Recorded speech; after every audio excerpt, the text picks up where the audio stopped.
on you. Complete Nonsense Podcast. Say the word and let the weird drop if you hadn't already heard.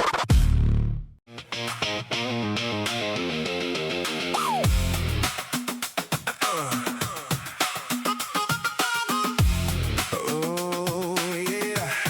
The mystery man, skipping through time, jumping screen to screen, checking out the new hit coming soon. Stay tuned, something that you never seen. Joshua Ritter, the name. Check me out, no doubt. Sing along, you can't go wrong. Let your feelings out from flicks to songs. Come on, just tag along. Let's rock the crowd and sing it loud with Joshua Ritter. You can't go wrong.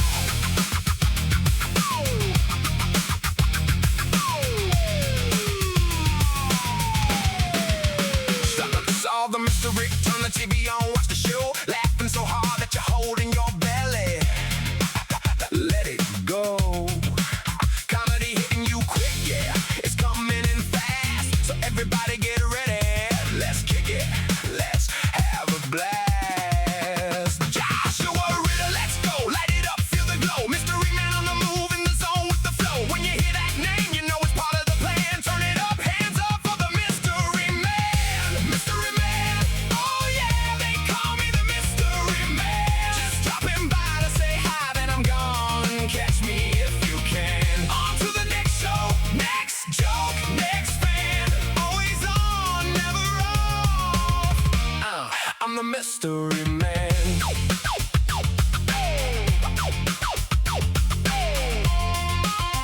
Here we go. Here we fucking Are go. you recording?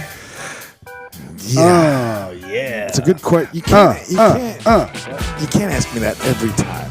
Oh, yeah. I have to ask you that every time because the majority of the time you don't record. I guess you do. We don't want to miss this one at all. No. This is a guy who Yeah, I was like 100% sold that he was somebody else.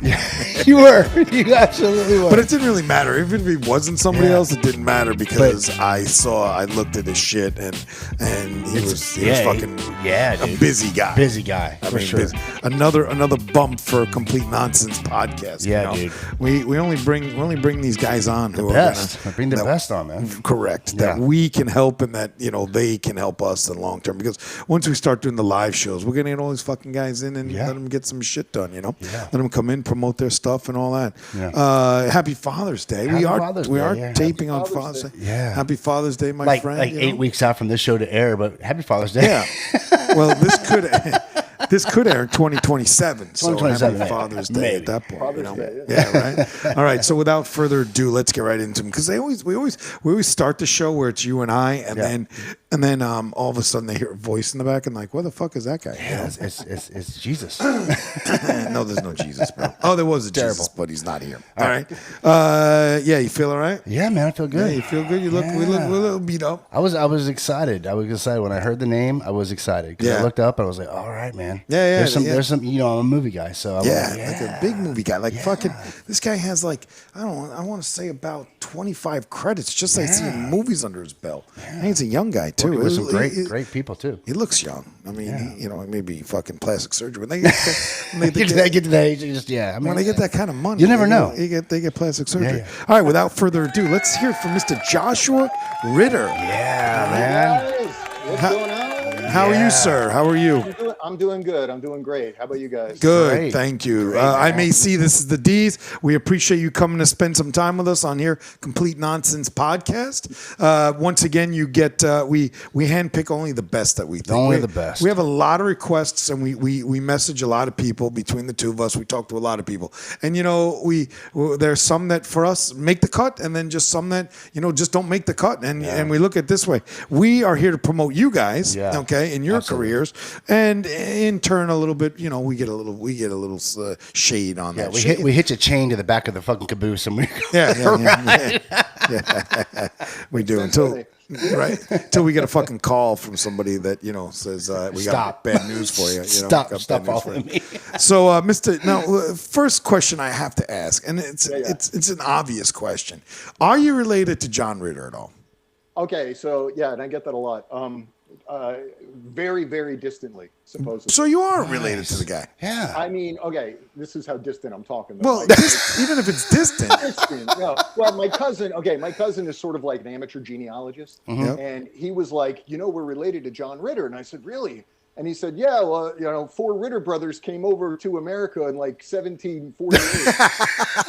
And one of the brothers ended up as John Ritter's descendant, and we were the other. And I'm like, that's kind of big. So John was floating down the river, and then you grabbed him out of the river. He's part of family. That's a big distance, So Yeah, that's like distance. 1748. Okay. Yeah. So, and there's another Josh Ritter who is a musician. Singer. Yeah. Yeah, and I knew he that wasn't apparently you. Is related? No, well, thank you, because you know what, he was actually haunting my life for a while. Oh, wow. Was he really? Yeah. Well, no, because he kind of started becoming big like 25 years ago. Yeah. Right. And people were like messaging me. They're like, "Oh my God, I heard you," because I'm a musician too. Right. Yeah. And people knew I was a musician, so I heard your song on the radio, and I heard your record, and and I'm just like, congratulations on all your success. And I'm like, what the fuck is this? I'm unemployed, living with my father. I'm like, these guys trolling me. And then it turned out, then I found out about this other guy, and I was like, that son of a bitch. So I was like, I bet his music sucks. So I listened to it and I liked it. Oh my God. Then now you're a fan. Yeah, that's But funny. then I met him. I actually met him because he was playing in New York, and I was in Jersey at the time, and I took a lot of pleasure in the fact that I'm prettier than he is. Absolutely, I was just gonna say that. Like, Yeah, there's a big difference. He's not a looker, right? You're a good looking guy. He's not a look. And I saw him. I was like, because when I was doing my homework on it, and I'm not gonna pretend I do a lot of homework, right? I get you guys in, and then I start doing some deep dive. This is the guy who likes to do the deep dive. All of a sudden, he comes up with, hey, do you know he did fucking this, porn movie 40 years ago? Not particularly you, but like, hey, did you know he was part of this, or he did that, or he killed somebody? So I go surface level. He goes deep, right? He goes deep. It's funny enough that you say that, because when I looked up Joshua Ritter, it came up that other guy first. Oh, did it? And then I Yeah, was like, yeah. okay, I want to know the family member guy. Yeah. I did see that picture of him, and that guy was just he had a little afro. He looked old. Yeah. He looked old. Yeah. I should say he looked older than us. I mean, I'm old as it is. You guys are young, but he definitely looked older. Is he still? Like, we're not going to interview about him, but is he still a current musician? Yeah, I mean, Oh, okay. I don't remember how I found out. He's actually very successful. Oh, is he? He got money and everything. So Oh, it was wow. And the worst part was he was such a nice guy when I met him. Was he?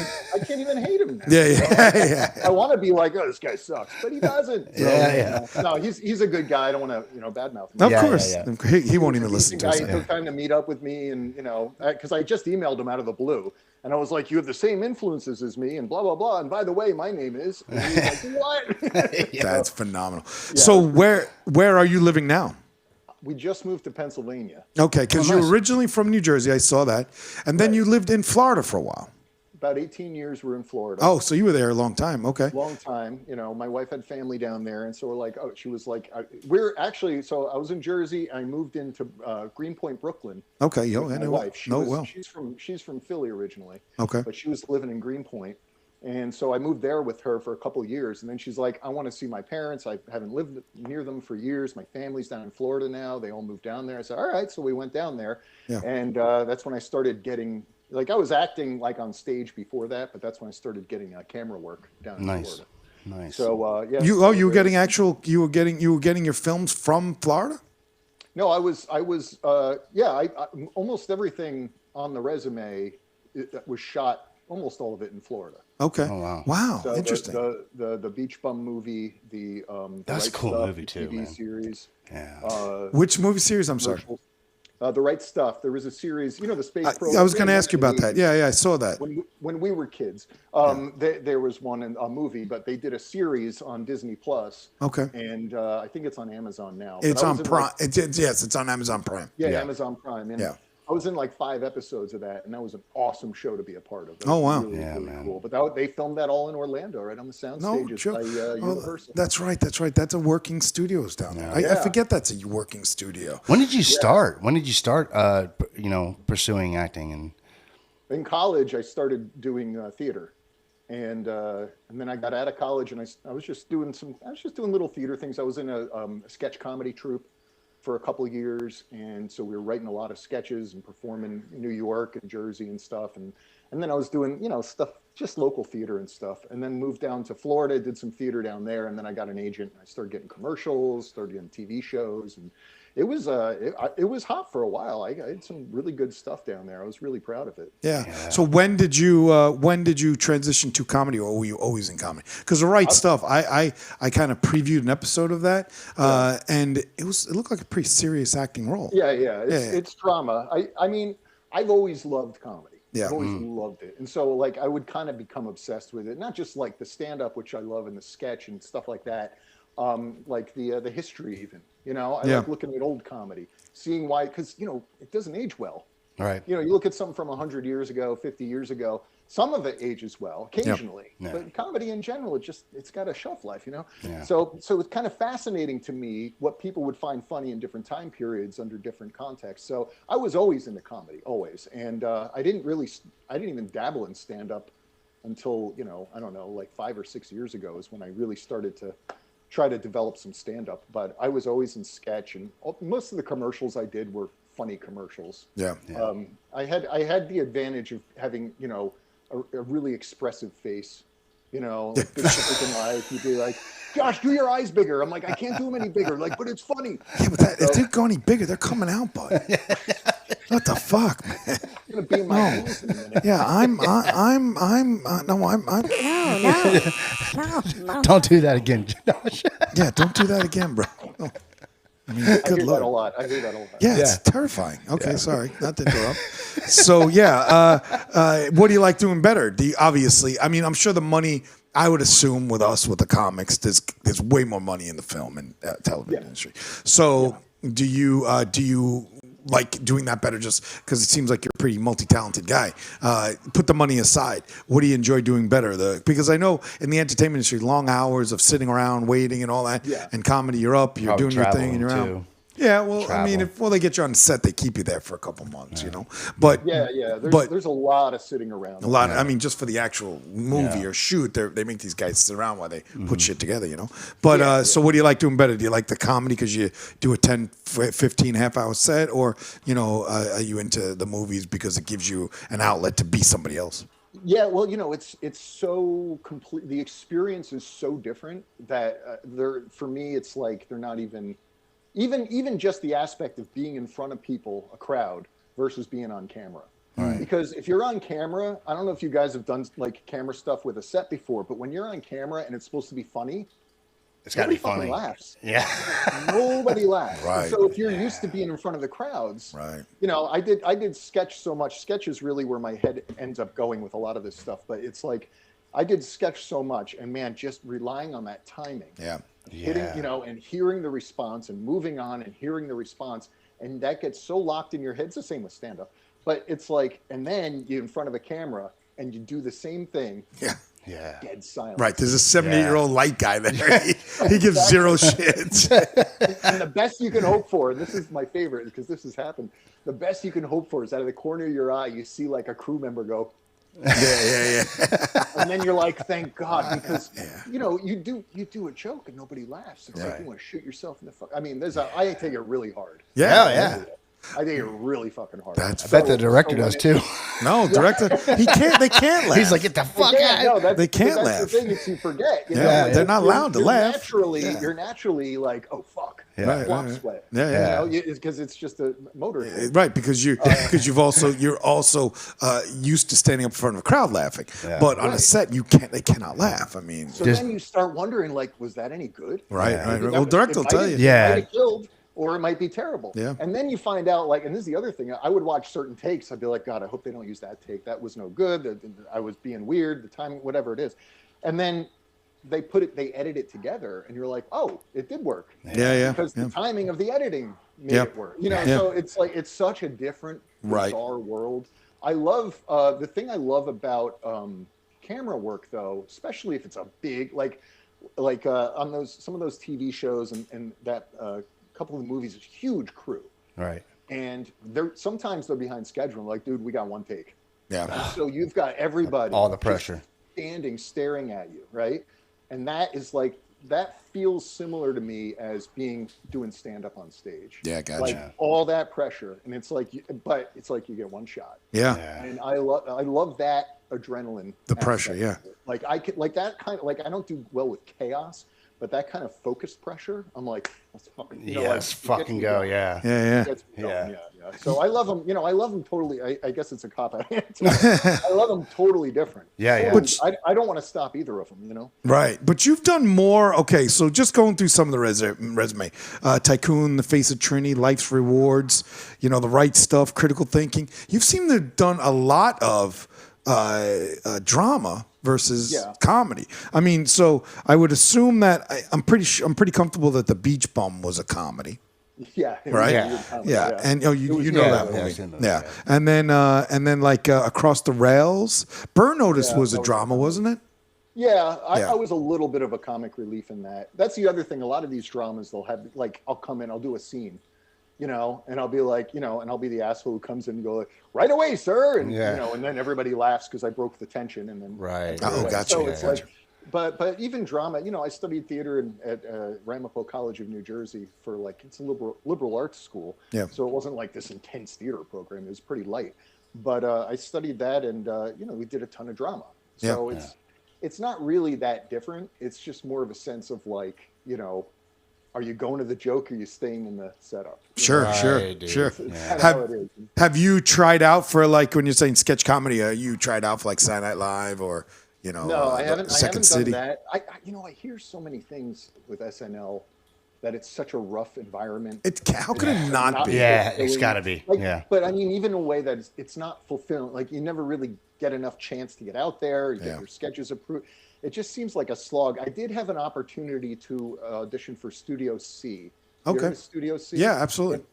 So, and I ended up not doing it just because I have, I don't know how much you saw with that. I've special needs kids. And it was my full-time job when I wasn't acting was taking care of the boys. Yeah. So they needed me to relocate to Utah. And I was like, not going to happen. Not going to happen. So I didn't even bother. They wanted you to go with the whole family or by yourself? Well, I think they would have put me up by myself. Oh, gotcha. Yeah, they didn't offer me the job, but this was like part of the process where you audition and blah, blah, blah. And I just didn't go to the audition because I was like, there's no way on God's green earth I'm moving to Utah. It's just even to move your kids as well. That's tough. Yeah, well, that's the thing. Even if that was an option, it's just, especially with my kids, there's just they can't handle that. They cannot handle that. 2 boys? Identical twin boys. And you said they're both special needs or just one of them? Yeah, no, they both are, and that's so they they both have severe autism. They're 14 now. Okay. And one of them has cerebral palsy. And so it's like, they're in diapers. Yeah. One of them's nonverbal. The other one's kind of verbal. Sure. I mean, just a litany of challenges. Yeah. Right. And this is like my biggest thing I'm working on now, which I did a bunch of times down in Florida, was the one-man show about my experience. So it's about my experiences raising the boys while also flipping back and forth between stories on set. Yeah. Right. And how the acting experiences tied in, linking the two things together. Sure. And I spent a couple of years putting that show together with my director, and we did a whole bunch of shows down in Florida, which went really well. And it's called Adventures in Baby Hitting. That was my next. See, why you take my shit away? I mean, let the fucking interview do his job. I watch a piece of that. I have one job. Yeah, but that was. I thought that was, and again, that you've cleared that up because I that was a comedy show. Yeah. Well, and this is part of the thing. I'm sorry. Did I cut you off? That's okay. That's okay. Cut him off, dude. Who cares? Yeah. I'll shut your fucking mic off too, guy. I'll shut both your fucking. I'll do this shit all by myself. Look, I can put myself on screen and say, and the weather today is. What the fucking wrong with you? All right. Sorry, Josh. Go ahead, Josh. No, it's all right. This is part of what I find. I'm not like the stand-up comic who was bitten by the stand-up comedy bug. It's like Sure. Good for you. Yeah. You want to, and I know these guys, and they're wonderful. But it's their thing. They wake up every morning. They write jokes. They think. I watched your interview with, I can't remember their names, but the guy and his wife were both comics. C. Dillard and Heather Hill. Yep. Yes.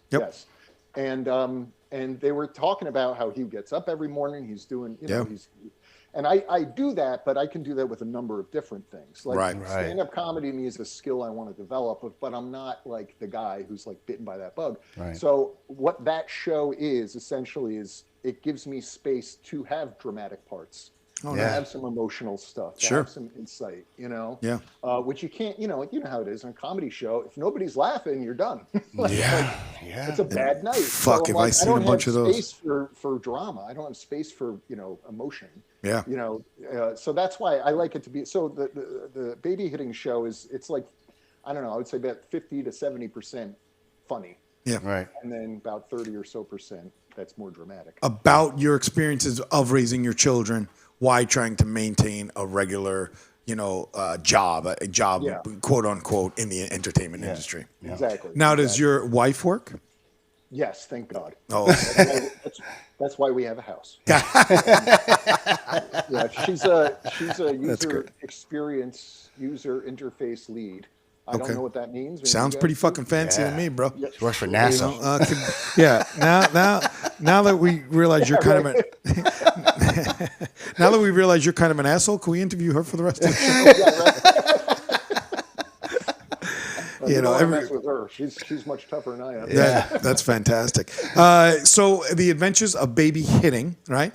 Is that currently still producing? Were you running around with the same material, or were you changing it every show, like a series? It was the same. It was the same basic material. I got it to a place where I was comfortable enough to improv within the material. Okay. No, yeah. But you had a premise around it. Right. Gotcha. And it relies very heavily on the structure. You Yeah. know, like if I were to choose, like writing is sort of like my foremost thing. It's like I do, essays and stories and stuff. So I wrote a bunch of essays, comical essays about raising boys, which I slowly started turning into this. I did some stand-up material about them. I did some essays, and then I'm like, all right, well, how can I put this into a show that's not so limited, where it has to be laughs all the time? Right. And that's kind of where that came from. So the structure is really rigid. Yeah. The scenes, there's about 25 scenes, and it's kind of, there's a theater aspect to it. But within that, I can interact a little bit with the crowd. I can improvise a little bit, just like you do for anything. Right. And I just did April in Pompano. That was the last time I did it. And since we moved, I haven't been able to put anything up yet, but that's my number one goal. Maybe start doing the fringe festivals up here or whatever. The show is something that fulfills like so many categories. Yeah. Right. For you, In terms yeah. of writing, performing, also like the therapeutic aspect of it. Sure. Right.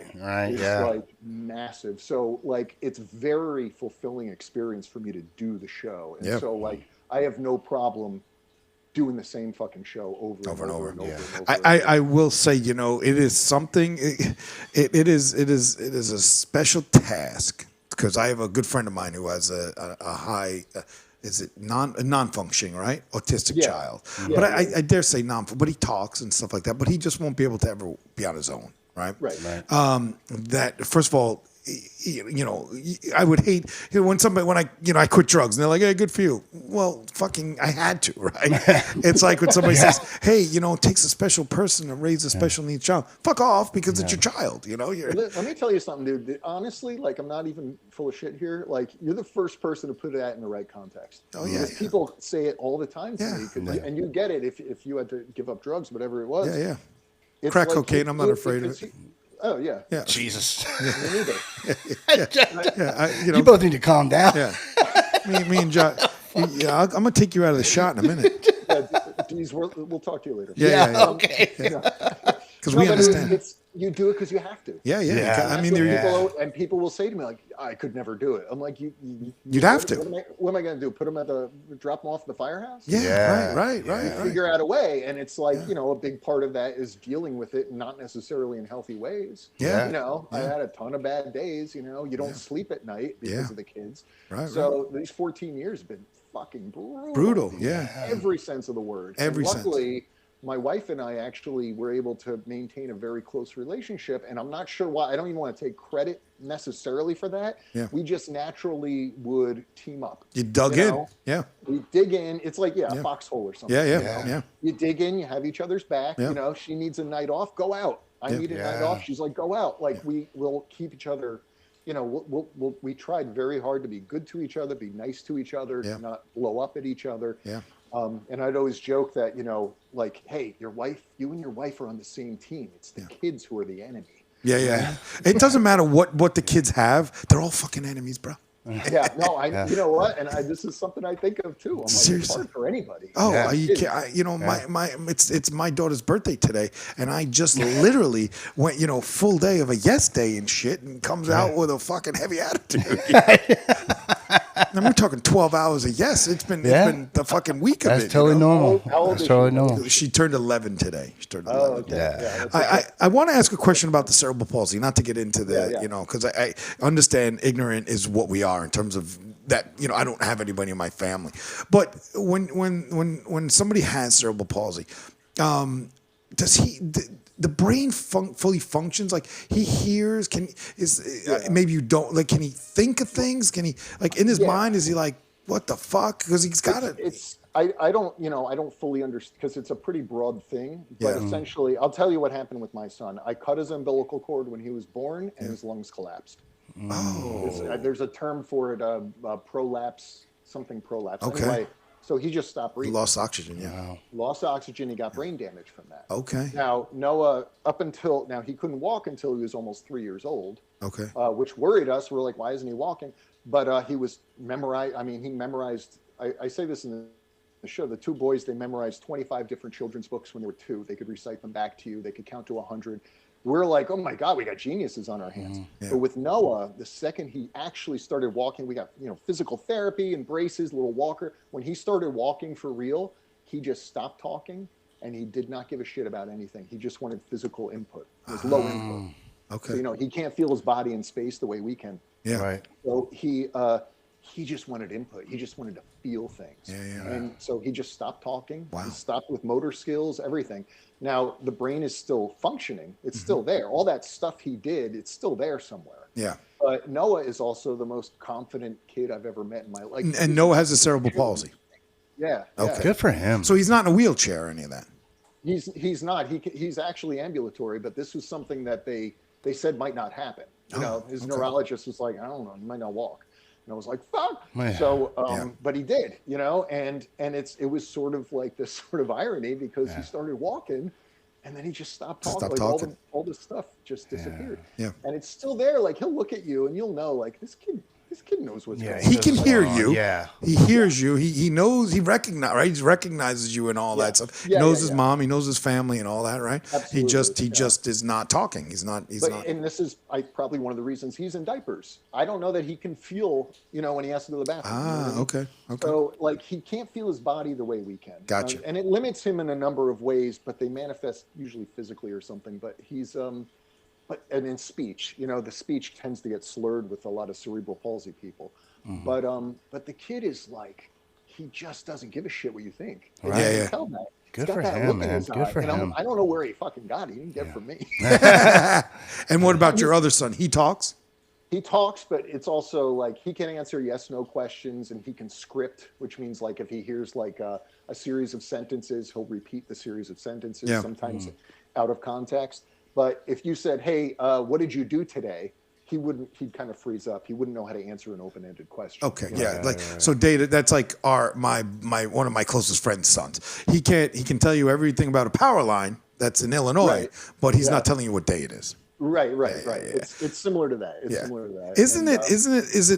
Is it really highly abnormal to have twins that are both, I don't really know. It's on, like the diagnoses are on the rise. Yeah. But they're also like, I used to do these jokes about like there's that show Atypical, I think it was called. Oh, yeah. And Yeah. They did these shows about these really high functioning autistic people. Yeah, And I'm yeah. like, dude, that's the fucking O'Douls of autism. All right. Don't come at me with that shit. I got Everclear. I got double shots of Everclear autism in my family. Like it's that type of thing. And it gets on my nerves.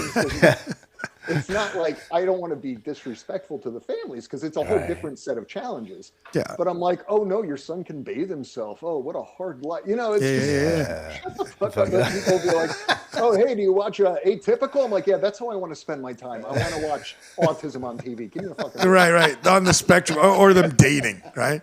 That one too. You're feeding your children. You're fucking working it out. You guys are, doing everything. And there's one, there's a whole show about, Jimmy's gonna the get this upgraded shit. version. Yeah, I'd be pissed too. Yeah, I would too. Yeah. You have it Yeah, right. so I'm just Kind of, disrespect to anybody. Fuck it. Everybody says degrees of it. Yeah. Well, I got, when I have OCD. I have OCD. I can't eat food my fingers touch, and it's terrible. It's a terrible fucking thing, but people are like, oh, well, at least you're not sitting around, counting, locking the door 15. Fuck off, dude. I can't eat a French fry. It's true. It still sucks. It's true. This is something too that like if I walk into like a public place with my boys, like everybody who sees us, they know something's up with them. Yeah. They leave us the fuck alone because they're like something up with those kids. We have good friends who have a pretty high functioning son. And if he has a meltdown or something, people like give him looks and everything. And his mother had said to me, she's like, it's tough for us in a different way because people can't tell that he has it. Yeah. And so it's like it's not immediately obvious, so they don't give us that grace. Right. And I'm like, okay, I could totally get that, Right. But then I'm like, I know you're having a hard time with your one high functioning autistic kid because how do you manage all that free time? How do you manage all that being pissed at you. I also look at it this way. People like, you go on planes, right? Yeah. You get on a plane and there's a crying baby behind you. And then you got that fucking Karen or Nancy, whatever they call them nowadays, right? Yeah. And you're gonna complain about it or be pissed or again, anybody who has children, that's what it was. Yeah. Could be just a bad kid though. But still doesn't matter. Yeah, it doesn't. It matters. No. If I'm on a plane and I got some kid screaming in the back of my ear because he just don't shut the fuck up. Yeah, Well, the but problem come is on. that the parents don't do anything. Yeah, that's different. I mean, That's where you're the talking problem about you're talking about a terror child. I'm just talking in general. Okay, there's degrees. It gives nobody excuses to do the shit that you're gonna do. No way.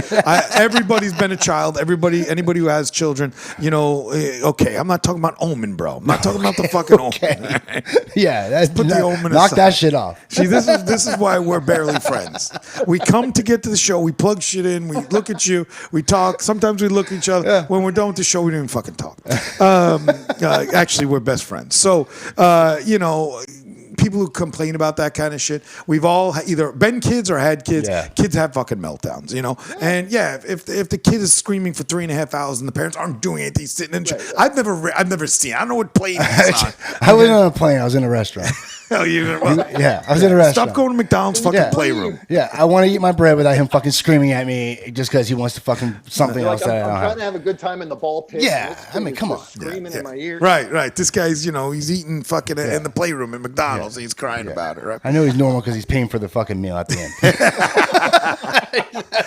But I mean, it's a lot of work. Yeah. Whatever it is, and again, I say, it's terrible to assimilate to being a drug addict, but at the end of the day, it's work. Whatever it is that requires hard work out of love for myself, love for your children, you're gonna fucking do it. You know. I mean, I understand there are homes and group homes and things like that, but that's a whole different level, man. Like that. Yeah. I think when my guy, when he gets older, my friend who we call him Duckadee, right? And shout out to BK and Nicholas, we love them. So when happens there is that he is.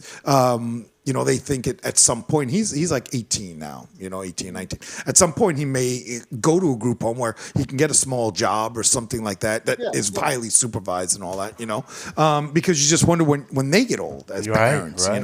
I mean, I'm fucking dealing. I don't think my 83-year-old, as an idiot as I am, I don't think my 83-year-old parents going to manage me at, 55 years old. No. Yeah. You know what I'm saying? So at some point, see, this is really impressive actually, because you're hitting all those points that people don't think about, but that's exactly how it goes. You realize these kids aren't improving in their independence, right? And I got to keep taking care of them, and then the day's going to come where I can. Right. And that's the thing that freaks parents Scary. out. My boys just got into a group home. They're together, thank God. Yeah. They're in a group home in Florida. And that's one of the reasons we moved up here. I'm going to bring them up here once I get them Medicaid up here so I can get them in a group home up here. Oh, nice. Very nice. we've just, we've had enough. We just can't do it anymore. But Yeah. but Florida is becoming very hostile towards kids on Medicaid, and they're taking it away from a lot of Really? kids. Yeah, and Of we course. don't have to go down that road. Right. That just becomes a bunch of that's why greedy. we moved up here. That's Yeah. why we moved up here. Just a greedy bunch of politicians, bro. It's That's all yeah. it is. Yeah. But, So you're in Jersey how long now? we just got into PA June. Oh, 3rd. PA, yeah. Just moved here. This is why I don't have anything scheduled. I wish I had something to plug. What? Yeah, I was good. Well, again, when it comes out next year, you can plug it. We'll plug What- all your old shit, John. All your old shit. We'll Don't plug keep- away. You said Get those John. sweet I said Josh. residuals. Oh, did you say Josh? Don't tell me what I said. Sorry. What'd you say, Josh? So I get those sweet residuals. You make people watch shit. Yeah. And I can get a little coin. 100%. And then when when it comes out, we'll let you know. And if you have anything, you just throw it to us. And the big guy here creates some great magic. So, but why Pennsylvania? Well, my wife's from Philly. We're right outside Philly here. Oh, okay. And Fucking the winters are gonna be brutal, bro. yeah, but you know what? What? Like the summers in It's Florida. 2.5 months. Is the summer in Florida? No, up there. Oh, you're no, right. the summer in Florida is 9 months. I can't do Bro. that anymore. Bro, I it's cannot not even do it. not. You all are crazy. You're all fucking nuts. Yeah, I was born and raised here. You're further north, right? Yeah. I was just north of Miami. I was like, it's fucking hotter down there. Yeah. With your 9 fucking months of hotter summer. nonsense. He was in the ghetto of Florida. Yeah. I know, he was in West Palm Beach. Oh, yeah, the ghetto. This guy. It's Daytona. Yeah. Yeah. We got gangs out here. This guy's in West Palm Beach driving a Rolls Royce, Yeah. He's fucking complaining about us. But I mean, okay, the temperature difference is probably about, 10, 20 degrees. But at the end of the day, here in Florida, it's all that may last for 8-9 months. But you have the other 4 or 5 months that you're able to, you don't have to worry about any of it. Because your 8 months is going to be fucking doom and gloom. Your 8 months is going to be gray. It's going to be cold. You're going to have 4 months of solid fucking 20 inches of snow with shit everywhere, ice in the whole 9 yards where you can't even go outside. At least here, even if you decided for those hell months that you quote, right, you can go outside if you want to. Go to Build a snowman. He can build a snow. We can't build a I can snowman go here. I'm talking outside about for down here. Oh, yeah. 5 minutes I can go outside in the summer in Florida. But Yeah. But no, I get you, and this is what everybody says to us because they're like, "What are you crazy?" I would never go back north. I'm born and raised in New York. I would never go back. I'd visit in summer. And you know what? The severe weather here, whenever you get it in the Northeast, It's a little different. A couple months. It's a couple months though. Yeah, Like, well, how many months does it snow? Yeah. And that's the thing. It's like you know what? And the ocean keeps it warmer up there. Because again, being from, at the time in New York, because I did 27 years in Chicago. So I'm just jaded by North. Chicago. Oh, yeah. So, that's a whole nother thing. Right. So you got to forgive me. I'm a little bitter. But it was, Chicago's very, very fucking cold for months on months on end. And being in New York, I always say that your winters can be 40 degrees. You could have a 50-degree day. Yeah, you'll get a couple days of 20s. You don't get repetitive. They do not get repetitive zeros and minuses. This guy's never even seen any of this. He's born and raised down this here. He don't know fucking how good he's got it. I fucking love it here. Yeah. So up there, going back to your Fuck you both. going back to your Sorry, Josh. Love you. Going back to your sketch comedy. Do you had a troupe down here for the 18 years that you were down here? No. Well, the troupe was up in Jersey and New York. This Oh, was okay. a long time ago. Yeah. Back 20 years, 25 years ago. And then when I was down in Florida, it was a little bit of stage, and then it was all camera work. So Right. I would say, I had a good 15 years of camera work down there, mostly commercials, but I used to do a lot of voiceover. That's gone. There's I was going to say, again, here he goes, this fucking guy. Well, you let him talk. Did I? I know, but I have a list, no. bro. It's your What? show. No. That's it. I'm going to Don't let him cut you off. I just took you off camera, Josh. I could just read while you guys talk. Yeah. Hey, you know what that Joshua does? You can just be in the background. Heard his commercials. He's like, I did it. Voiceover. When you say voiceover, again, I appreciate you segueing. You're great. You should do a podcast. All of a sudden, guys, gonna have our job. Yeah.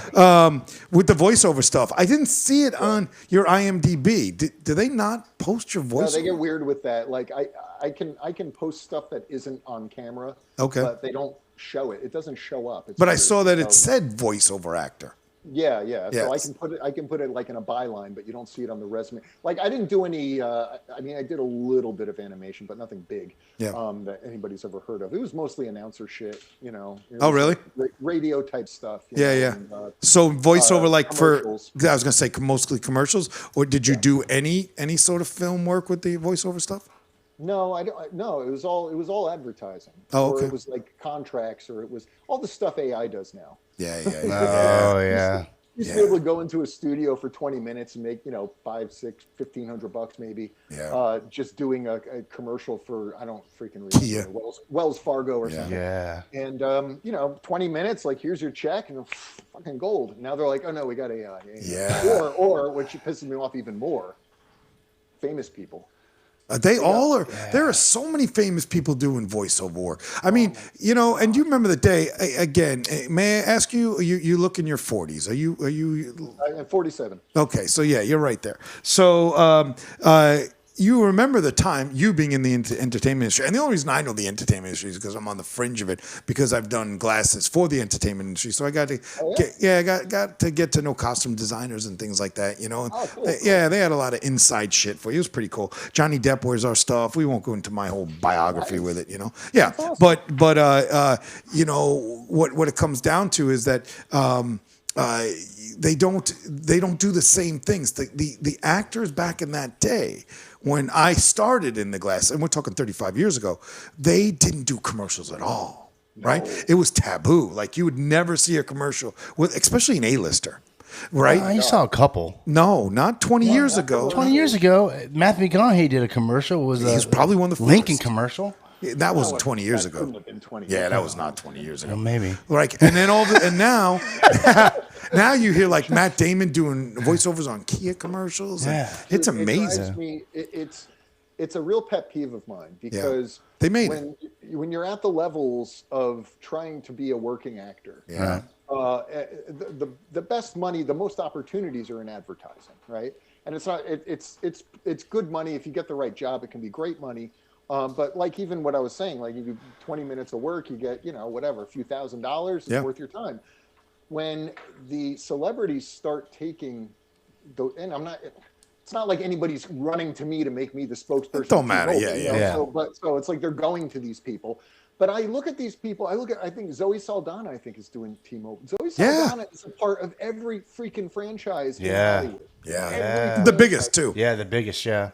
like freaking Star Wars, Marvel, like Yeah. all of it, you know? And it's just sort of like, what is she doing this stuff? Right. I remember, to your point, I remember 2007. I remember this so specifically. I was in New York. I was living in Brooklyn. And I passed a sign for a show called, I think it was called Shark, starring James Woods. And it was like a billboard, you know, Yeah. not a billboard. So it was signs they had in the subway and stuff.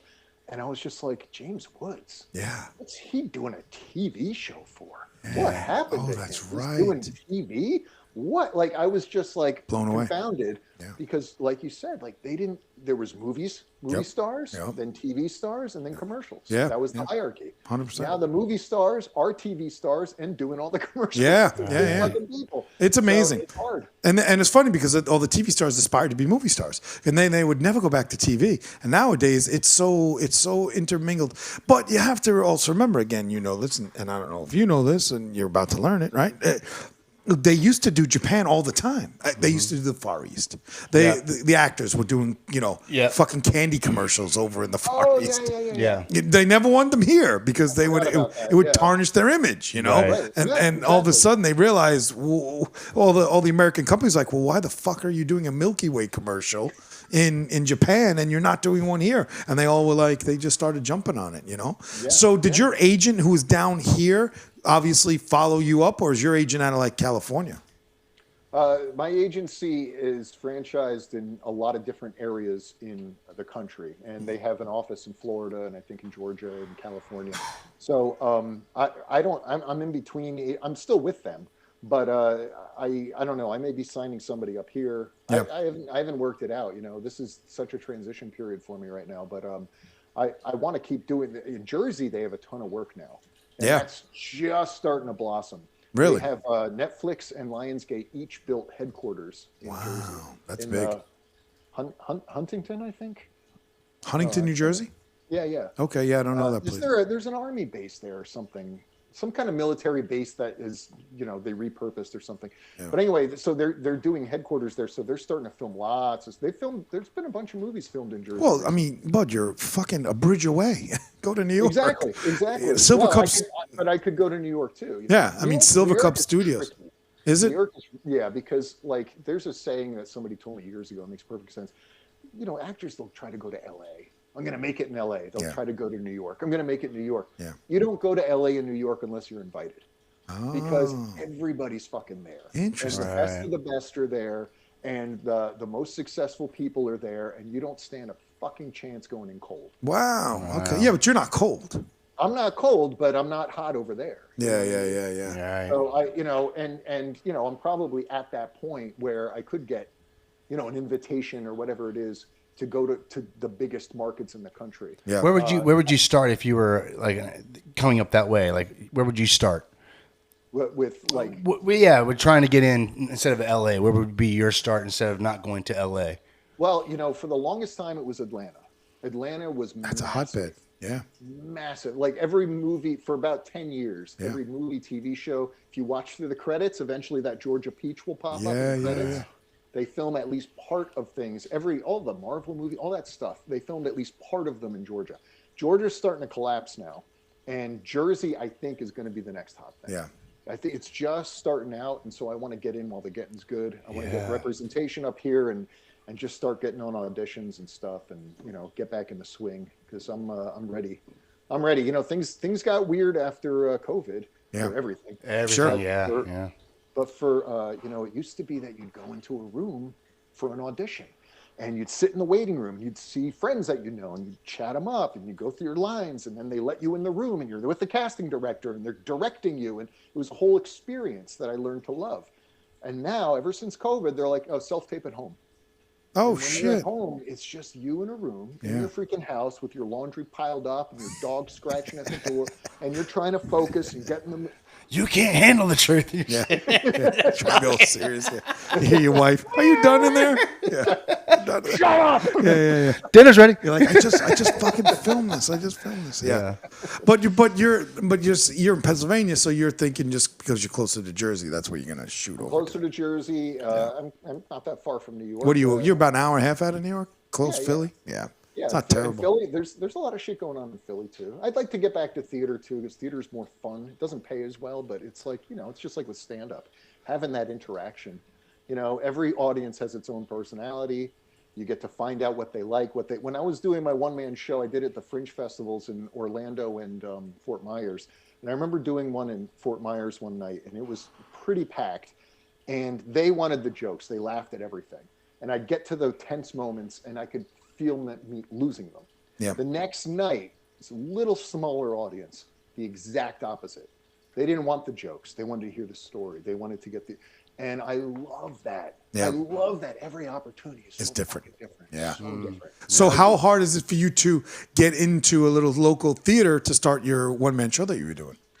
I don't think it's going to be hard. I haven't tried it yet, but I'm in an area with a lot of eclectic, artsy stuff going on. Yeah. It's more of a matter of, is it going to cost a lot to do? Because if I'm the one now, if it's a place with a season and they're looking for acts, which is what happened with Pompano, then there might not be an overhead, and then you get to reap the benefits. But, You become a part of the bill. You become a part of the bill, exactly. Yeah, and there's a lot of theaters where they have subscribers to these Yeah, theaters. there's They a see ton of them, everything. especially even on shit Daytona. There's two now. Thank God we're 20 miles south of but you have to remember something. You come from Jersey, right? You're born and raised in Jersey. I'm born and raised in New York, and again 27 years in Chicago. They can do a drinking game one day when I tell that. Every time AC says New York, drink. We've already started. Yeah. I mean, for real, right? No doubt. I'm not gonna say it from this show on. I'm never gonna say it again. Anyway, so. When you get to that, like up here, there are so many like little theaters that you become a member of, and they just give you this shows this show this, and the whole calendar is full. So I mean, I think that's a lot easier to get into. That's really the goal because I can hustle. Like I've played in bands too. And Yeah. so it's like with stand-up, with bands, with sketch comedy, you got to create the jobs. Yeah. Right. You can go out and find things to be a part of. But at the end of the day, it's like, in my experience, it's like, all right, I can make this gig happen here, but people are, well, you're bringing people. Are you bringing people? Yeah, oh yeah, they all And want I've gotten that. pretty good at hustling that shit. Yeah, and but getting people that in shouldn't the be your door, but job. You can't do it indefinitely. Right. And Right. it's exhausting, and I'm kind of sick of it. Yeah, that's terrible. 30 years I've been trying to get people to come to shows. Yeah, that's. Like, I don't really want to fucking do that anymore. Yeah, you do it. You on the coming to my fucking show. And the key of it is, for me with it is when they do that kind of shit. Look, I'd almost rather pay out, right? And rent the theater, as him and I talk about our live shows, right? So we're moving into that era. We're 102 episodes into this. We've been very blessed. We've had 250,000 people listen, 100,000 subscribers through Spotify, and then YouTube is what it is. It's 2,300. We get 100 to 500 up to 8,000 on our shows on YouTube. Our Spotify's a lot bigger. Neither here nor there. But I know that when we start to talk about our live shows, they're gonna be like, fucking bring people. I'd rather say, look, I'm gonna rent this shit, but I'm gonna keep the tickets.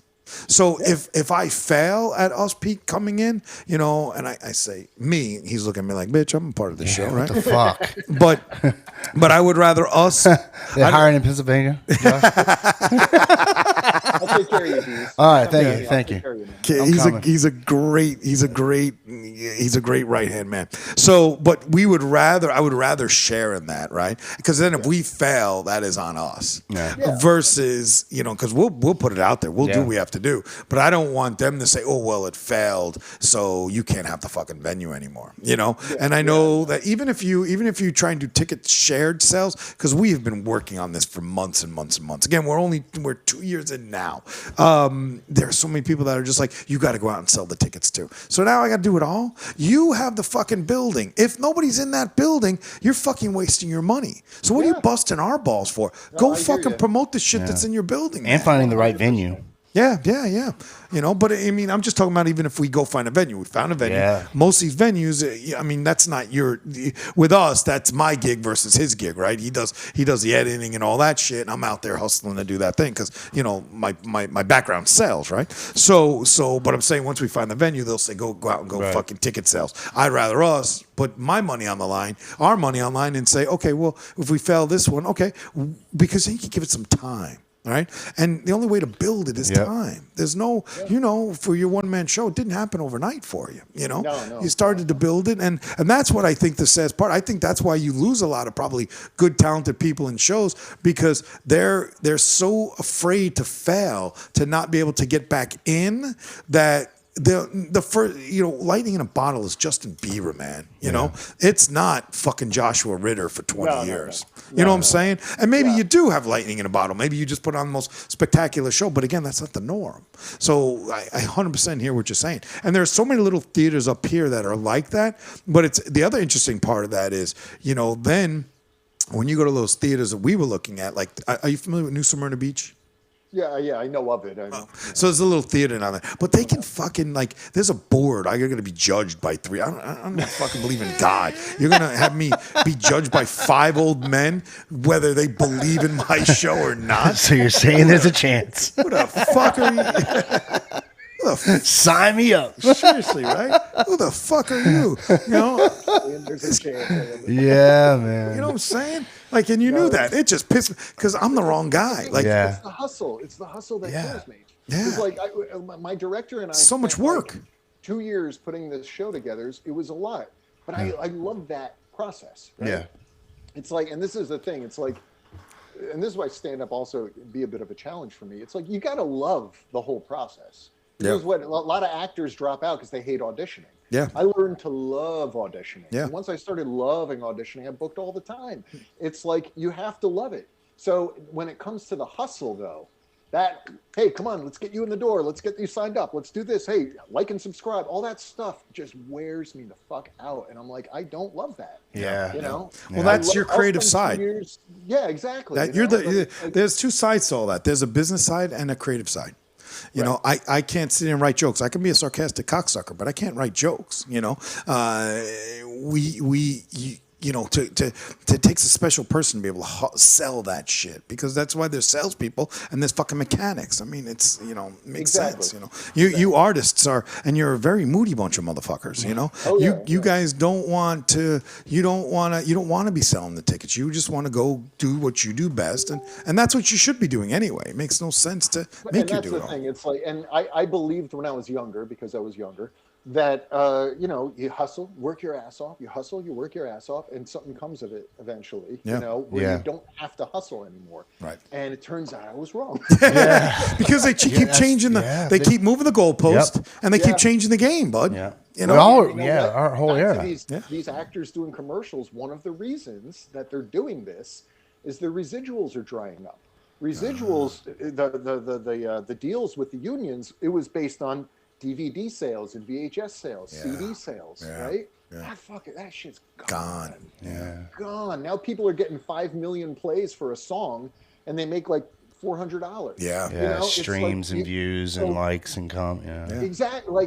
They're making this much off of what they would have made a fortune off of. And I think that is another reason you have all these like movie stars and stuff who have taken care of their whole families and extended families and everything else. And now they're like, oh shit, I'm not making residuals off fucking, Captain America like I was. Yeah. And now everything's drying up. So now I got to go back to work, and who's paying money? It's the commercials. Right. Or they're then you have those artists and actors and such that just blow it.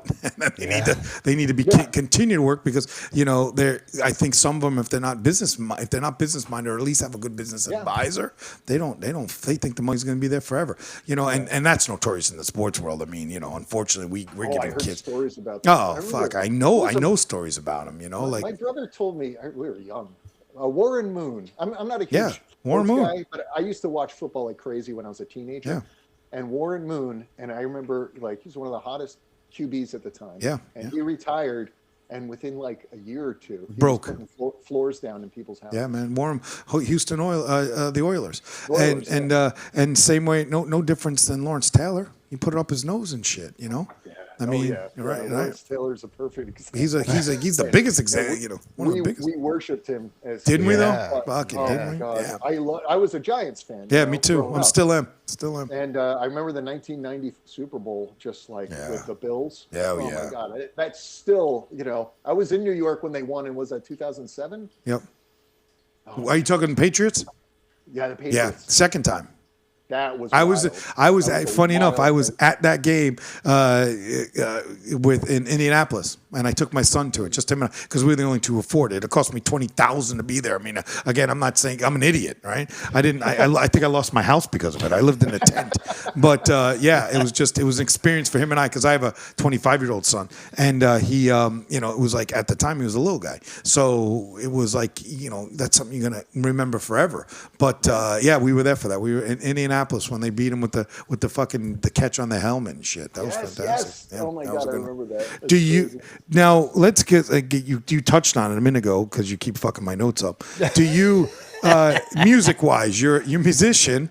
Are you a lead singer? Obviously, you play an instrument. So my wife and I was in a lot of bands, like bar bands, for years. Okay, that was fun. It had to be fun, yeah. It was so fun, because you're the life of the party, and then people are giving you free beer all night, and then you get like $300. Yeah. 3 a.m, you're like, fuck, you get home drunk with cash in your pocket, and you just had the night of your life. Yeah, that was a lot of fun. Yeah. But now my wife and I are in a band. My wife was in a hot shit band in Boston in the 90s. Okay. And she was a lead singer and keyboard player for a band called Lunar Plexus. And they freaking cleaned it. They opened for Aerosmith. They were hot shit. Yeah. Hung out with the Cardigans and everything. So when we got together about 20 years ago, we started working together, writing together. And so she plays keyboards, and she's got a great voice. I can sing, but she's like a lead singer. Yep. And I play guitar, and I can play bass and key. I can play a lot of stuff. But so what we have a project. We released an album like 2 years ago. Of all original stuff. Okay. And that's a whole nother side, though, that I'm just like hungry for. They're demons, though. Yeah. On that business side of the music is they're. Oh, it's a mess. Yeah. Do you guys have your own? Is it your own band, or are you just part of a band? No, he says his own band. Him and his wife started. What is the name of the band? You guys just disappeared. Oh wait, hold on. Hello. You disappeared. Hello? Can you hear us? You're back. Okay, Sorry, good. I lost you for a minute. You got to pay the bills, bro. Put those eyes away. You're freaking me out. I'm sorry, I forgot. Okay, you're back now. So yeah, they have their own band. Him and his wife started. What's the name of the band? Yeah, Yeah. it's the two of us. Modern Day Alchemy. Okay, modern day alchemy. And what were you saying? So you guys, you put out an album, and we'll post that. Yeah. 2 years ago, and you're writing new music now as you speak. Yeah. We have. We're very slowly starting the process of a new album. We've been writing for so many years, and recording is a long process if you want to do it right. Yeah. Right. So we have a lot more material than we have recordings, but we're starting up that whole thing again, and that's going to have to just be the love of the game. There's no money in music anymore. No. There's no Unless you money tour. in music anymore. And if you're touring, you have to be. touring, You can't be the opening act. You can be the second opener, and you'll make a little money. But you have to be the headliner. And as we know, again, Yeah, it's a Diesel, tough game. It's the money's the money's in the merch, man. Yeah. Exactly. Money's in the merch. And that's it. And it's like it's frustrating because it's like all this new technology makes a lot of things easier, but man, the worker side can't keep up with the business side. Yep. The people in power who are like making the decisions, they're always finding a new way to take more money. Yeah, It's of course. the nature of the game. And so we are always playing catch up. Yeah. And so you could have a hit song somewhere that's played all over the world and you're making no money off of Yeah, it. And that's a brand new problem. That's a brand new problem. That is a brand new problem. So I try not to even look at the money aspect of that. Yeah. You got to do it for love. You got to do it for the love. And, and it's like, and I have several, creative diseases where it's like, I'm like, oh my God, I got to get this idea down. Oh, there's a perfect melody. I got to get, whatever it is. And so I have that spread out. I wish I had it for one thing. Because if I had it for one thing, I can go all in. But I got it for acting, for writing, for stand-up, for music. But that is one thing. That's entertainment. Yeah. So, And his drive. I mean, unfortunately, it's entertainment, and entertainment doesn't. You're almost lucky that you're not pigeonholed into one aspect of the entertainment because you'd be fucked if you're only doing voiceovers. Your career's over with AI. If you can't shift. You got to shift. You got to shift to a different thing, and you see that even with the best of the best. If they, for whatever reason, aren't as good at the one thing they're good at, what do? I can't shift because I'm only doing one thing. And that is actually, I think probably subconsciously is something I did on purpose as a kid. Like I recognized that in people. Sure. And I was just like, I don't want to ever be washed up. Right. Yeah. Right. If I keep shifting, if I keep sidestepping, pivot. If I keep pivoting, Pivot. Yeah. I'll always Pivot. Yeah. So you just you're just fucking on the roll of the friend shit. Yeah, I love Friends. Can't stand it. Anyway, Get let on me that ask you, show. go back to another minute. What must be very interesting Reunion. with Joshua is this. He took care of 2 children that were special needs for a long time. Right? Yes. And he said that they're down in Florida being taken care of. And you're going to eventually bring them up. And I'm assuming you're looking into. But when you and Mrs. stopped having to be there 24/7, you must have been lost. Because that was all you knew for. You said they're there's a big teenagers, change right? there, yeah. Well, and here's the weirdest part, because You got some free time now. the one son, Aiden, he moved into that group home about 3 years ago. Okay. And Noah just moved in on June 1st. guess So this we- is all fresh for us. Yeah. We're in a new place. We don't have to get up in the middle of the night to check on anybody. Yeah. And it is a feeling of being kind of off in the ether, like untethered. Because I'm just like, wait, what? But, probably- the value is phenomenal. The what? Yeah. The value Yeah. of being able to sleep. Yeah. And Yeah. sleep in and being like last night we went out on a date to a nearby town and we saw like a drag show and stuff. It was really cool. Yeah. And we're like, we don't have to rush back. Right. First time in 14 years, Right. we don't have to rush home. And- And so it's shocking. Yeah. It's weird. It's weird, but it's good. I have to ask a question. You haven't been out in years, and your first thing to go to is a drag show?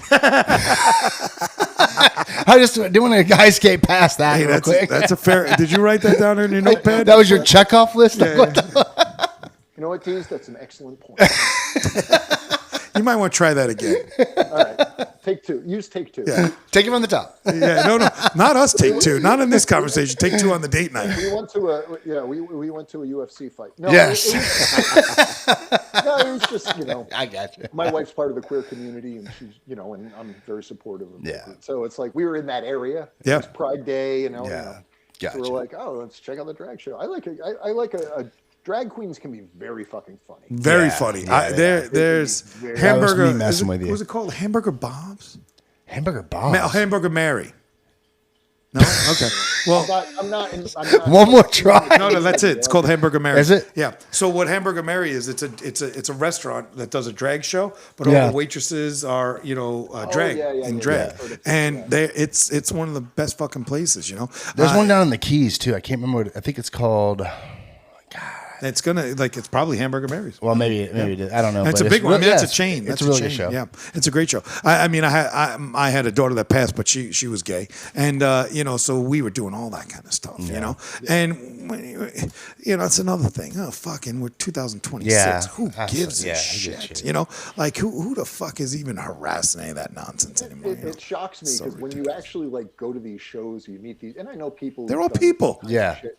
And that's the thing. The other thing that's weird, it's like, people feel a little threatened by it or freaked out by it. Yeah. It's like, if you're uncomfortable, it's fine. Be uncomfortable. I don't Yeah. care. But walk away. Absolutely. Yeah. Absolutely. Don't the stare, idea walk that away. You're horrified. Yeah. That you're angry. Yeah. It's like, Right. Yeah. Today, you just shouldn't go through that. Yeah, You know what I'm yeah. saying? It's well weighed. It's just so yeah. stupid. It makes no sense. But you still should have went to UFC. Fight. Yeah, 100%. Don't use the excuse of your Yeah. wife. I actually- Go I surfing. actually had a friend for years who was a UFC fighter. He was part of he actually fought Conor McGregor for Conor McGregor's first Get fight. the fuck out. Yeah, he was dating a really close friend of mine for several years, and we got to be good friends for a little while. He's off in the military or something now, but Did he win or lose? The bomb. He was against McGregor. Yeah. Yeah. He got killed. Everybody does. I'm not a Off to UFC the court. guy. See, I know. I'm not either. Yeah. But I I don't know. I thought it was whenever I meet somebody who's really successful in their field, regardless of what it is, I'm like, oh my god, this is so cool. Yeah, I'm with you. That's the only way you grow. That's how I felt around that guy. He's a little guy. He's like 5'4". He's a little guy. Just didn't want to piss him off. Yeah. Oh yeah, he could break you. And you're always glad they're on your side. Yeah. Like Dees over here is 6'4". He's about 280. Right? But I'm not on your side. Half the time. He's a big guy. Can you be on my side? Yes. Yeah. That sounds Absolutely. great. Yeah. Let's go to Hamburger Mary's. When he calls you, he won't. I'm going with you. He won't be on your side much longer if he keeps calling you John. I called him Josh.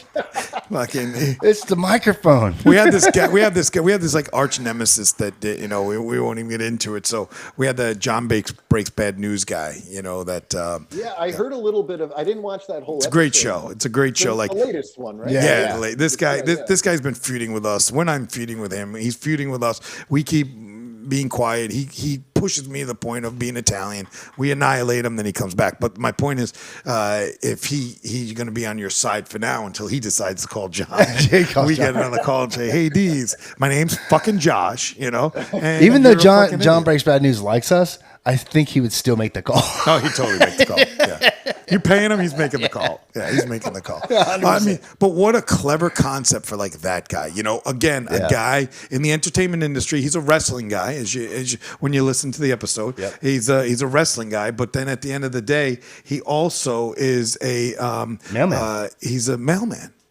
Where people pay him to deliver bad news, and it's such an ingenious concept. He's making money hand over fist, and he'll make a call. Hey, Josh, this is anonymous, and we want to tell you you're a terrible fucking comedian. You don't help your brother. Your wife's cheating on you. You should look in the thing. He delivers, and he's fucking killing it with it. Again, he's shifting in the industry, understanding that you gotta figure out another way. That's a niche. Right, found his niche, nothing like it, right? It's crazy, Yeah. absolutely crazy. It's so Absolutely cool. crazy. Was there any? That episode now. Yes. How about it? I didn't finish it.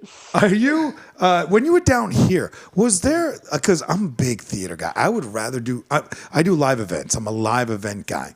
Okay. Would the theater community down here is not the one that I love, which I'm sure is just such a standard answer. Is at Phillips Center.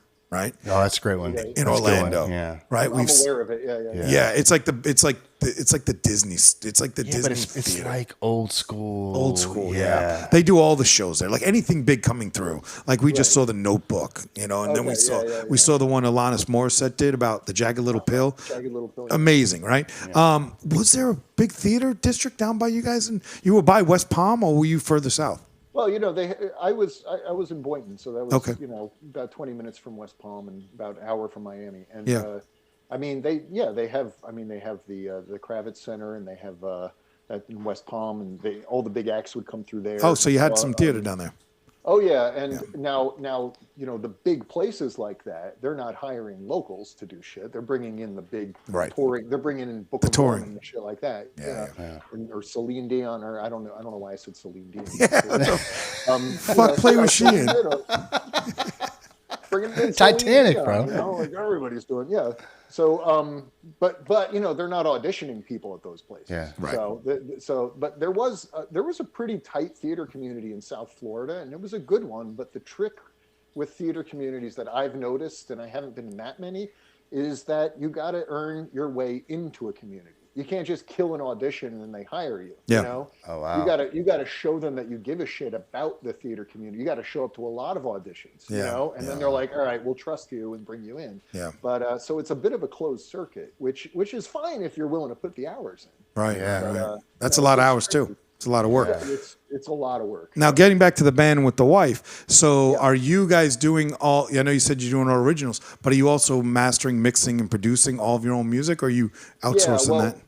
Karen has she went to Berklee College of Music. Oh, gee. wow. Oh, that's your wife? degree Her name's She Karen? works for NASA, bro. Yeah, her she's name's Karen. fucking, that's big. That's a big school, bro. She went for music synthesis. Oh. Now she graduated in the '90s before before digital took over, Yeah. so it was all analog. So a lot of that knowledge is gone. Right. But she's got a fabulous ear, and she's great with mixing. And we have a producer out in, I think he's in Nashville now. You can do everything remote, Yeah, of course. So great producer, and so we have a solid set of skills for all that shit, and so we can do all that, with our. And actually, so a lot of the people she went to school with are super successful in their own right. Her friend John Duva masters our stuff. He if you watch any stand-up of like Gaffigan or Mulaney or any of these big stand-up, you watch their specials, you'll see it'll say either mixed or mastered by John Duva. So he does all of these. Oh, that's cool. He's won a Grammy and stuff like that. Oh, big time. And a lot of her friends from college, and she stays in touch with them. They went on to do very successful things in the industry. So we have some helpers in that sense. Yeah. But we can do all that stuff. Pretty much. I'm not so great technically. Right. Again, you're creative. I'm better with the I like theory. Okay. I like concept. I like music theory is interesting to me. I wasn't really educated in it, but it's interesting to me. So I can put a lot of shit together.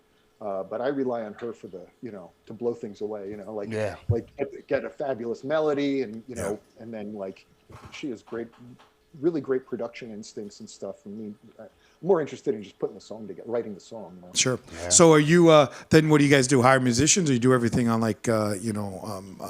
Between the two of us, we can play everything but percussion. And now it's just in the old days, you always had a drummer. Right. You don't fucking need one. I would prefer to have a real drummer. Sure. I would prefer that. But if you tour, you're going to need one. But then you just hire a touring musician. Yeah. You can find those people. Yeah. Because people want to, especially drummers, because it's with AI shit. My wife just last night showed me. She's like, my friend wrote this song with AI, just put in prompts. And this woman had no musical expertise at all. She put in prompts into AI. And I heard this song and it was awesome. And I'm like, fuck AI. This is what this guy does. That's what I do. The Dees does it. It's fucking ridiculous, bro. Anytime when I say Josh, like the guy who pissed us off, we wrote a song about him. It was 15 minutes later, he's like, AAC, listen to this. I said, you gotta be fucking kidding me. You gotta be fucking, it was ridiculous. And then all of a sudden, I'm Jernblood, right? Jernbold. And I hate to give him a plug, and it doesn't matter because it's fucking not real.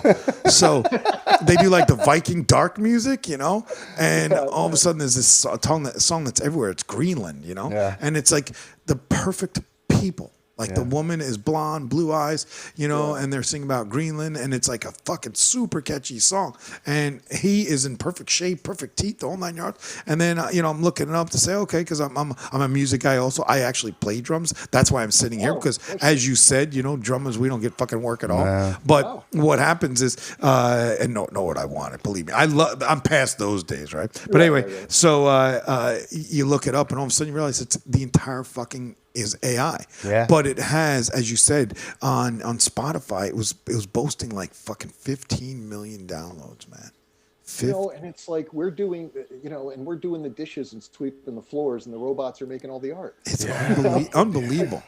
Like again, this guy. Now he's a super creative guy. He can draw and you know anything you want, logos and all that stuff. It's fantastic. But all of a sudden he got his hands on that shit, and he ain't drawing shit anymore, bro.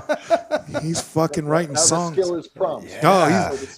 He's writing songs about people we don't like. You know, it's fucking amazing. Yeah, it's amazing. Yeah, and then the prompts to do it. Then the other part of then the other part of that equation is once you start to write the music, now you got to play it out. Yeah.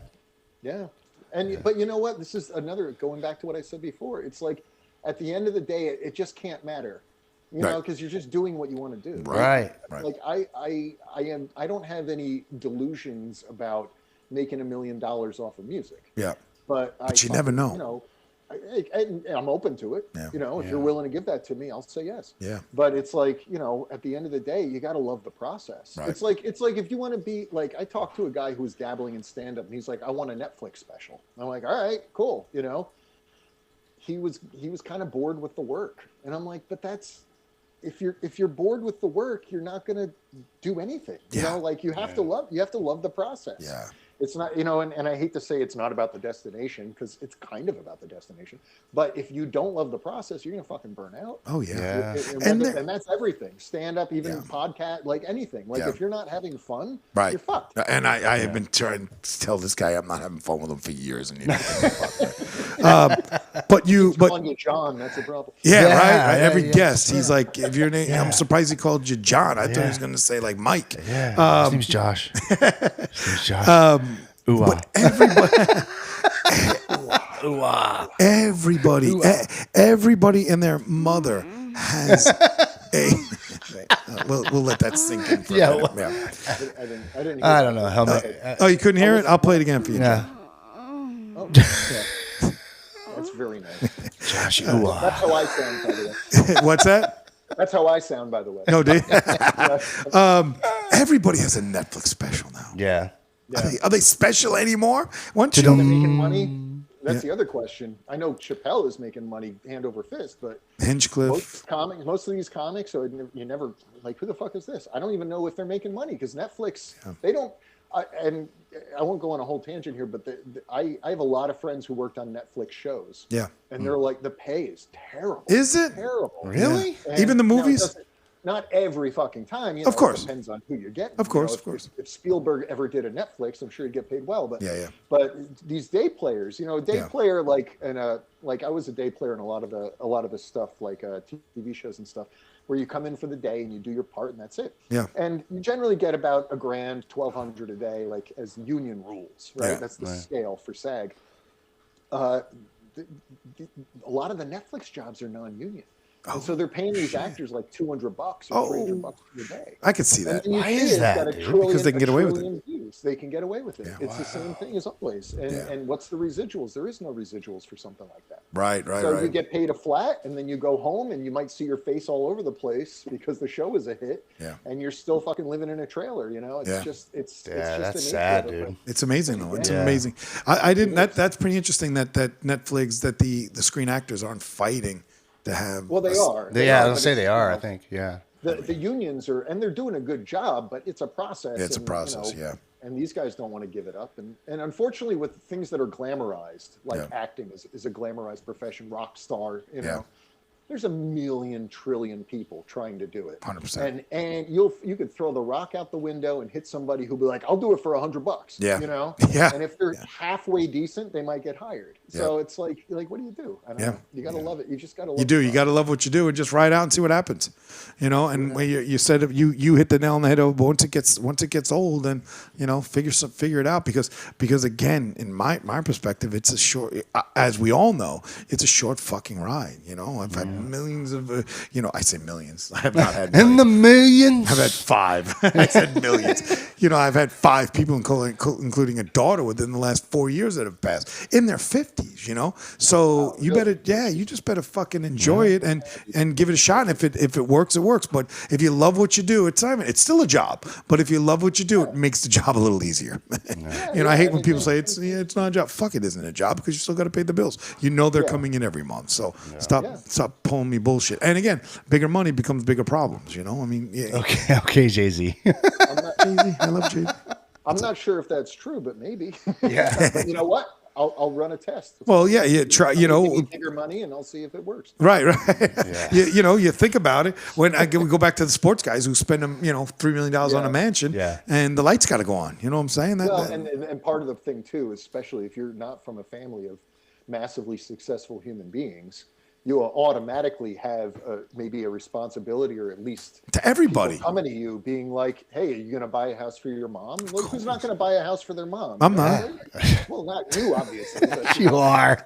Yes, people you like will. me would. No, it's just that sense of like, you'll have family who maybe need you, who need help. And so you're going to help them. And then you're broke. So right. It gets tricky. And they're all coming, Josh. They're all fucking coming. John Ritter's kids, no, they'll be okay. Yeah, they'll be all right. Jason Ritter's doing fine. He really is doing. I mean, I was very surprised. Like, he's all over the place. I don't know what he does, but he's all over the place. He does comedy. Yeah, but is he in a He's an actor. He's an actor too. I know he's an actor, but is he in a recurring role in the show, or is he just a guy bouncing around? I don't know right now, but because I've seen him on that shitty Hollywood Squares. Oh, really? With Drew Barrymore. I think they all hit there It's fucking at terrible. some point. I haven't seen it. You don't want to see Paul Lynde died. Paul Lynde isn't on the Hollywood Squares on that one. Yeah. Oh yeah, it's terrible. It's so fucking terrible. Rough. It's the same crew. It's like Whitney Cummings. It's and I dare say has been, because everybody is what they are. We're all people. But at the end of the day, it's just like people that are not. I would say actively working at a hit. It's right. You know what I mean? They're getting paid probably a couple $1,000 to do that. Yeah. But this is also, and this comes, I think, with you guys. We'll get this with the work that you guys do. It's like I learned from an early age, like you got to create shit. Oh yeah. That's yours. Oh yeah. Because otherwise you're just on the wind, Right. And you could be doing great for years where you're getting picked up, and then once that ends, it's like nobody's interested in me. What do I do? Yeah. You got to create your own shit, and Oh, I'm always got a mind on what's the next thing that I can build. Right. Yeah, and we are not rely constantly on doing somebody that. else to do something. So, and you guys do that with the fucking podcast. Yeah. We just and the thing for us is we'll take anybody, because again we're not making a whole lot of money with this thing, but at the end of the day, luckily him and I both have We love it. We just love doing it too. day jobs. Yeah, we love talking to you guys. You know, we've met some real fucking Cool people. Yeah, some great people, and we've met some fucking freaks. and times it's stressful for us too. I mean, there's times where it's like, fuck, here we go. But we love doing it. We do 4 shows between 2 days. So we're just piling them in, and we're with you an hour and a half, and that's where we keep them between an hour. We try and do an hour to the max we've had is 2 hours, and those are God guys trying to fucking convince me there's a God. But at the end of the day, or the conspiracies. Man, you're gonna go to church and just burn in flames. Jeez Louise. But it's true. Is it not true? No, it's not true. Our 2-hour shows have been guys that have come in and and not wanting to That's be like true. I mean, bash that's shit, true. But because I'll never argue with them. I'm not trying to convince you of what you definitely will argue with them. if they want to be, let me preference that. If they want to be argumentative, AC's all in. Okay, but I don't try. I don't try and I 100%. Why? Because he's from New York. Yeah, Right. He's gonna argue with them. Yeah. In no way am I trying to convince them to come to my side. No, No, that you're not. That you're not doing. How could you? Like somebody who's like a stout Catholic. Yeah. How would I be able to tell them? No, there's no God. And they're like, you're right. You know what I mean? I mean, you won't. Yeah. They'd be like, and then it's like, even if you succeed, it's like, was that time well spent? Yeah. Who gives a shit? Yeah. Now I'm like, But some stuff they come up with is pretty wild too. Yeah, you know? because So because us non, and I say agnostics more than atheists. That's you but, guys. But we don't gather. We're not gathering at a building. It's because nobody wants to hang out with a bunch of atheists. yeah, sheesh. But we don't hang out together either. It's not like I've got a club that we're like, and today in the non-Bible we're gonna read this thing. Let's go to the Playboy magazine. Yeah, exactly. So we ain't even gathered. I mean, No. it would get stronger for us if we Maybe. gathered. You fuckers are too strong. You got shit all over the place. Just don't sit on a pre-slap. But yeah. So our shows are usually, and for us, we'll take on all comers. Yeah. We had a sumo wrestler guy. We had a kung fu champ. We had one of the top 5 fitness experts of the world, as according to them, which I believe. I mean, am I going to debate that? Yeah, ventriloquist. We had a ventriloquist that was off the fucking charts, man. Yeah, it was off the charts. And we S-dubs. started with the comedians because I felt, in our stuff, because I'll try and see the book. I'll look at the guests and find out who we think will be good, not good. But I think that the comedians, being in that entertainment industry, since is where we want to be with live shows, it's going to be easier than me talking to a dude about fucking the Earth's only been here for 10,000 years. You know what I mean? If Neil deGrasse wants to come on, I'm all game. Oh wow. Bill from the fucking, Bill from the bar over here. I don't want to fucking, where am I going with him? It's a great conversation. We get to laugh and have some laughs with them, but that's not taking us to another level. Not taking. It's getting me in a fucking street fight or some shit, Josh. You know what I'm saying? It's fucking ridiculous. Complete nonsense podcast, man. Yeah, on tonight's complete nonsense. AC has a tooth missing. Yeah, right. Yeah. So it's fucking ridiculous. But We love you. We love you all. Yeah. We do. We do exactly what you're saying. Yeah. We will bring in all newcomers because first of all, we learn so much. Even the comedic world, you guys have such different. You all have one thing in common. You're all batshit crazy. We accept that, but you all have different avenues into the realm. Yeah.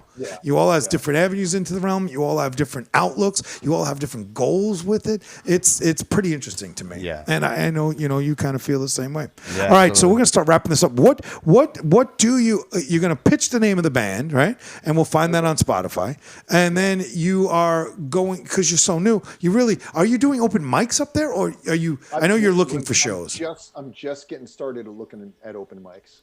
But you're beyond open And mics. still doing your Yeah. current show, right? That you have. He's looking at a new venue. I'm looking for a venue for it. Yeah. Okay. This move is throwing everything into chaos, but I want to be. I'm glad to be in a new market. Yeah. It's a new fresh market, Fresh, new yeah. people, new venues, all of it. Like I've kind of exhausted what was going on in Florida, in South Florida anyway. So the big thing I want to push is my show, and I'll probably do some. Open mics. Open mics are a fucking drag. Oh, terrible. That we know. We've learned. I know a lot of the comics who come on bitch about open mics, and I'm not any different. The thing is like you can go up, like I could write 5 minutes and I would rehearse it all day because I don't use notes. I want to memorize it. I want to present. Of course. It. Right.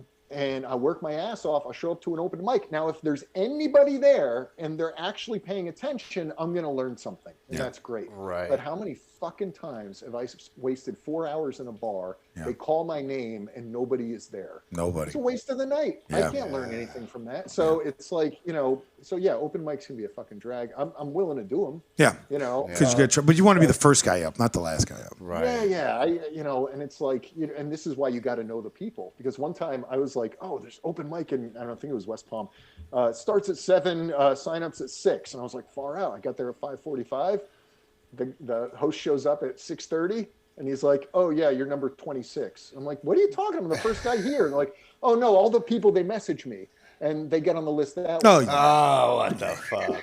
What the fuck? He'd be missing a tooth, too. Yeah. Fuck that guy. Yeah, he'd totally be missing a tooth.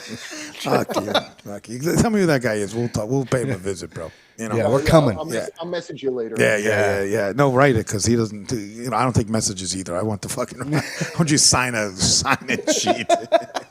All right, well, Joshua Ritter. I mean, come on, let's hear it for this guy. Great, epic guest, man. Great, awesome. Great What guest. a great guy. We always never know what we're gonna get. Yeah, you never know. It's amazing. All right, tell us if there's anything. You have another 2 minutes, minute and a half. Tell us anything you want to throw out there, Josh. Your socials, whatever you want people to find you. Band because name, I know everything. You've got it all. Fire away, sir. Band name, Modern Day Alchemy. You can find that on whatever platform you listen to music on, Modern Day Alchemy. Adventures in Baby Hitting is my handle for pretty much everything. I don't have any shows lined up yet, but I will. But you can see clips, you can learn about the show, and you can read some essays that I wrote that the show is based off of on the website, actorjoshuaritter.com. where you find everything. You got it. So check me out. Thank you, guys. This was a lot of fun. We appreciate it. Hold on 1 second. Don't go anywhere, my friend. All right, big boy, what do you got to say over there? Just what an amazing guest, man. We did not know what we were going to get into, and we just meet a guy who's just off the chain, man. Just great to meet you, Joshua. Joshua Ritter, check him out. Commercials, movies, everywhere you can find him, he's there, right? Complete Nonsense Podcast. We love you. Like, comment, and subscribe. Leave a review and grab a brew.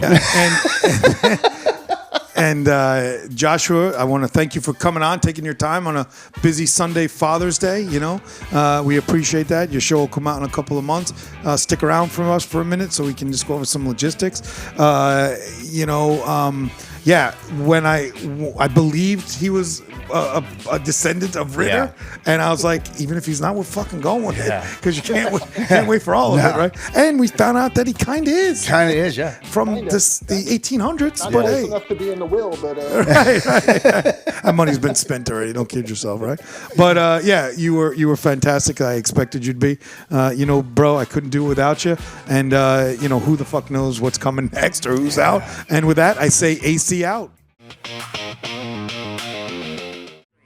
sending destruct command. Wait. Have you confirmed trajectory data? Is the rocket headed for civilian population? Flight MA1 is still within range destruct You zone. were about to kill an astronaut, son. Are you sure? Flight altitude decreasing, now at 14K. Separation is yellow. Stand by. Loss of radar contact.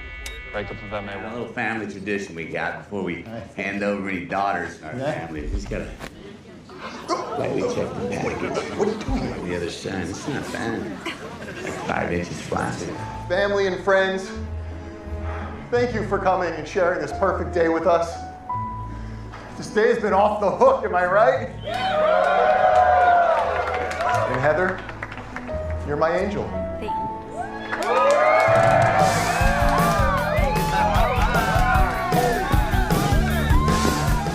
She wanted to kill me.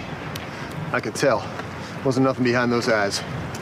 Like a damn barracuda. What about the guy with her? Did he say anything? It depends. You Michael Weston? Yeah? He said to tell you, helicopter tour. She was closing in. Did I mention her eyes? Yeah, like a barracuda. You did. Excuse me. Absolutely no communicating with either team. Gentlemen behind the ropes, please. Can I ask him my team needs a draw? Yes, but you can only ask that. How? Was that legal? Incidental contact, unintentional. Thank you. I can't let you do that. Who's gonna stop me? Who's gonna stop him? Yeah, that's getting pretty fucking annoying. What? Repeating every fucking thing I say. Repeating every... Okay, Chuck, that's enough.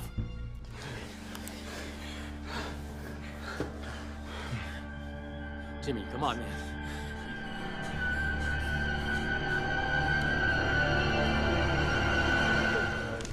Did you confirm trajectory data? Or did a little angel whisper in your ear? I confirmed good traj. But you hesitated. No. Yes, I Do did. not hesitate in this room. I ask you a question, you give me an answer. Yes, no, go, no, go. That's it. You're a machine. Don't second guess me. The hell did you say? You're not acting like a machine. I was about to abort and you second guessed my judgment.